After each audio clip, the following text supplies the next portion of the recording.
orang yang tewas, 1 pilot dan 1 lagi adalah penumpang yang berkewarganegaraan Indonesia. Yang Anda saksikan adalah bagaimana pesawat kecil ini jatuh masuk ke dalam sungai. Kepolisian Australia sudah memastikan bahwa salah satu korban tewas bernama Endah Cakrawati, seorang perempuan 30 tahun, mantan runner-up pertama Putri Banten 2008. Dan di ujung telepon saudara sudah bergabung bersama kami. Ini konsul penerangan KJRI di Perth, Australia. Ada Mbak Widya Sinedu. Mbak Widya, selamat sore Mbak Widya. Selamat sore dengan Mas Akbar. Iya, dengan Akbari dan Nitya juga di sini Mbak Widya. Mbak Widya, ini kita mau pastikan kembali, berarti benar ya, ini korban warga negara Indonesia bernama Endah, begitu Mbak ya? Benar sekali Mas Akbar. Jadi korban yang meninggal termasuk warga negara Indonesia atas nama Endah Ari Cakrawati. Adalah bahwa Endah ini sedang melakukan kunjungan kerja, tapi ada informasi lain bahwa memang pesawat ini sedang berada dalam sebuah eksebisi. Jadi mana yang benar ini keterangannya Mbak Widya? Kalau informasi yang kami dapat dari otoritas di Australia bahwa benar sekali pesawat tersebut merupakan bagian dari atraksi dalam rangka Australia Day. Tapi Ibu Endah sendiri merupakan hanya penumpang dari pesawat tersebut. Oke. Berarti kalau kita lihat ini kan dari gambar yang kami terima Mbak Widya. Kalau kita lihat ini tiba-tiba pesawatnya menikung dan akhirnya tenggelam. Apakah sudah ada hasil dari penyelidikan sebenarnya apa penyebab dari pesawat ini jatuh dan akhirnya juga menewaskan 2 orang? Belum ada. Jadi menurut otoritas setempat, dalam hal ini pihak kepolisian, diperlukan waktu yang lama untuk mengetahui penyebab dari kecelakaan tersebut. Jadi saat ini investigasi sedang dilakukan. Pihak setempat akan mengumpulkan puing-puing dari pesawat dan akan melakukan penyelidikan lebih lanjut. Boleh dikonfirmasi berarti tepatnya kapan kecelakaan atau pesawat jatuh ini terjadi, Mbak Widya? Pada tanggal 26 Januari kemarin, pukul 5 sore. Oke, berarti sore ya kemarin, Sore hari, Kamis sore. Kalau terjadinya artinya sore kemarin waktu setempat, apakah sudah ada upaya untuk menghubungi? Saat ini KJRI sedang membantu keluarga untuk datang ke Perth untuk melakukan pengurusan di sini. Kami akan berbicara dengan pihak keluarga lebih lanjut untuk langkah selanjutnya. Baik, terima kasih Mbak Widya Sinedu, konsul penerangan dari KJRI di Perth, mengonfirmasi bahwa memang jenazah Endah ini akan dibantu pengurusannya untuk dipulangkan ke tanah air, walaupun memang masih diselidiki. Betul. Sebenarnya apa penyebab, tadi kan pesawat tiba-tiba oleng dan akhirnya jatuh ke dalam Proses sungai. investigasinya juga masih berlangsung saudara, tapi terkonfirmasi bahwa memang kejadiannya terjadi pada hari Kamis sore. Ini menewaskan 2 orang korban, salah satunya adalah warga negara Indonesia. Saudara, usai juga perjumpaan kita di Sapa Indonesia siang hari ini, kita akan jumpa lagi dengan sejumlah informasi lainnya hari Senin nanti. Terbuat dari daun. Jadi ini benar-benar. Di Indonesia udah ada? Iya, daun pisang. Kan? Daun pisang untuk bungkus ini gado-gado. Tapi kalau ini bentuknya seperti daun plastik yang kalau kita mau camping atau piknik gitu loh, Bar. Jadi benar-benar ini adalah daun yang dicetak menyerupai, dipres menjadi piring dan mangkok, tetap sekali pakai sih, Bar. Tapi intinya kan tidak menambah sampah plastik. Karena bisa ini daun terurai, betul. bisa terurai ya, lebih aman ya. Kalau bicara soal piring daun di Indonesia sudah melakukannya sejak zaman penjajahan untuk bungkus tiwul, untuk bungkus gado-gado, malah lebih harum jadinya. Lebih harum untuk bungkus kue pisang. Iya, gitu ya, benar-benar. Mungkin ini kita harus take it to another level ya. Dipres, ini sebenarnya perkara dipres aja bentuknya. Betul. Jadi kayak piring, Jadi kayak lebih piring. ada nilai jualnya. Betul. Tadi ya. Oke, selanjutnya kita akan masih bicara soal inovasi, daun tanaman? Ya, enggak. Kita bicara soal inovasi. Ini yang satu ini bisa miring, bisa tegak, bisa tiduran, bisa terlentang. Enggak sampai terlentang. Ini ada pot isi ulang yang otomatis ya.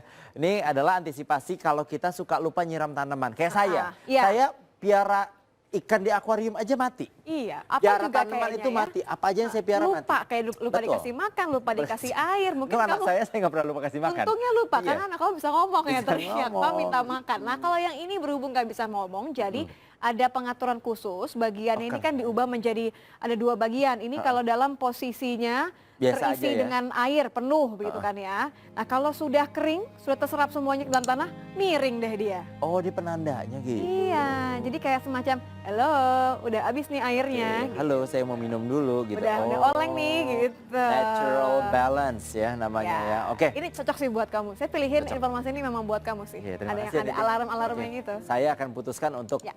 pohon durian saya tanam di sini. Gimana?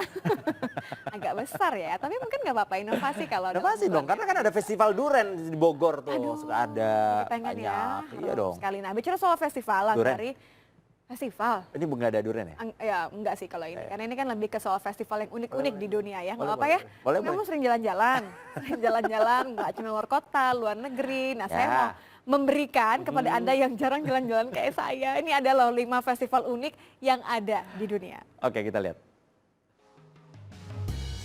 Festival menjadi acara yang selalu ditunggu-tunggu banyak orang.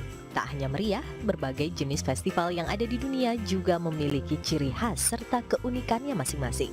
Dan berikut ini kami telah merangkumnya untuk Anda ke dalam top 5 festival unik di dunia versi Sapa Indonesia Siang.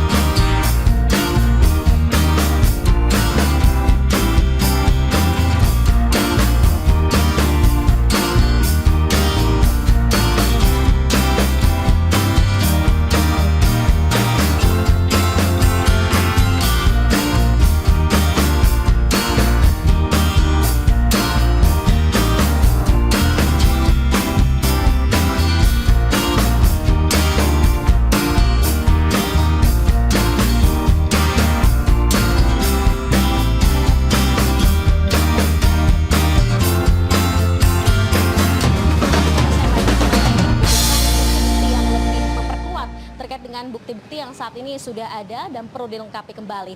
Dan memang sejak Senin kemarin, Friska, ini sudah dilakukan gelar perkara kurang lebih selama 2 kali. Di hari Senin kemarin sudah dilakukan, kemudian juga di minggu ini pihak tim penyidik juga masih melakukan proses pemeriksaan terhadap sejumlah penyidik. Namun pihak kepolisian menyampaikan apabila nantinya proses pemeriksaan terhadap sejumlah saksi, kemudian juga berkas-berkas tersebut sudah lengkap, maka pada pekan depan pihak kepolisian akan kembali melakukan gelar perkara untuk menentukan status dari Rizik Syihab dan berencana akan kembali memanggil Rizik Syihab. Dan berikut pernyataan dari Kabid Humas Polda Jabar, Kombes Pol Yusri Yunus. Periksa kembali, kemudian juga saksi ahli baru untuk bisa membuat kedua pasal tersebut. Kemudian ada juga bukti dokumen-dokumen lain yang harus kita lengkapi dari hasil gelar perkara tersebut. Apabila memang nanti pada saat gelar perkara terbukti memenuhi unsur-unsur dan juga 2 alat bukti yang cukup, sudah bisa minimal 2 alat bukti yang cukup untuk bisa kita naikkan status Rizik Syihab menjadi pemanggilan tersangka, itu nanti yang kita sampaikan.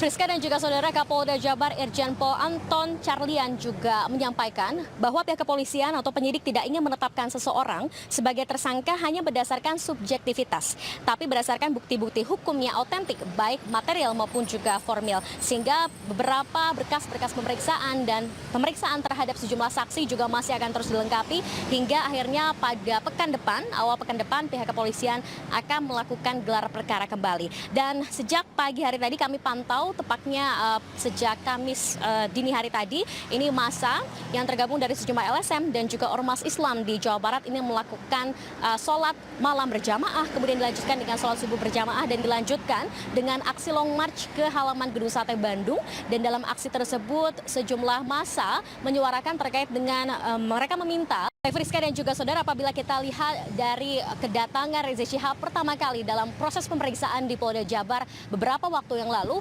pengamanan tentunya terus dilakukan oleh pihak kepolisian dari Polda Jabar. Ini terlihat bahwa pihak kepolisian dari Polda Jabar yang mengerahkan petugasnya, anggota kepolisiannya untuk bersiaga di sekitar halaman Polda Jabar, dan tampaknya hal ini juga masih akan terus dilakukan nantinya pada saat Rizik Syihab atau nanti pada pekan depan akan dilakukan gelar perkara.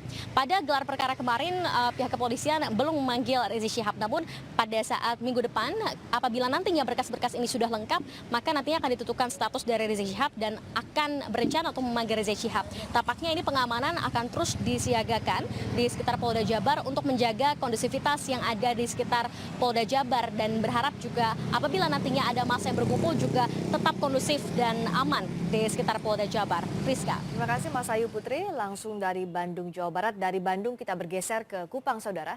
Ratusan pemuda dari sejumlah organisasi di Kota Kupang menggelar aksi di depan Mapolda Nusa Tenggara Timur. Unjuk rasa ini mendukung pemerintah dan kepolisian segera membubarkan Ormas Front Pembela Islam yang menurut mereka ormas ini ingin memecah belah NKRI. Dengan membawa sejumlah poster dan spanduk yang mengecam ormas yang radikal, ratusan pemuda di Kota Kupang yang tergabung dalam berbagai organisasi berjalan kaki mendatangi Mapolda Nusa Tenggara Timur. Kedatangan sejumlah organisasi ini meminta kepada Kapolda Nusa Tenggara Timur untuk menyuarakan suara mereka kepada Kapolri serta pemerintah pusat untuk membubarkan organisasi FPI serta meminta kepada Kapolri untuk segera menahan Rizik atas sejumlah kasus yang telah dilaporkan.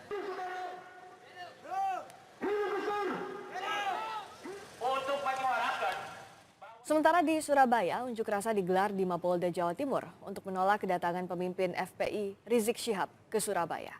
Masa aksi dari Aliansi Kerukunan Umat dan Kebinekaan ini menggelar aksi Long March menuju Mapolda Jawa Timur.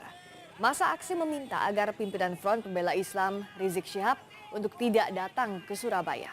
Mereka meminta pihak kepolisian membubarkan ormas FPI yang dinilai intoleran. Ya, kalau kami nggak punya kewenangan untuk pencegahan, kami hanya mendorong kepada aparat keamanan agar jangan sampai Rizik datang ke Surabaya. Persoalannya, ketika Rizik datang ke Surabaya pasti ada pengadangan. Ketika ada pengadangan tidak mungkin seorang Rizik akan tinggal diam. Mereka kan mengerahkan juga basis masanya. Yang dikhawatirkan di lapangannya itu cuma satu, benturan horizontal. Polda Jawa Timur telah siap mengamankan rencana kegiatan Ketua Ormas GNPF MUI Bahtiar Nasir dan Imam Besar Front Pembela Islam Rizik Syihab di Surabaya. Di lokasi penggelaran doa bersama, Polda Jawa Timur telah menyiapkan pengamanan khusus.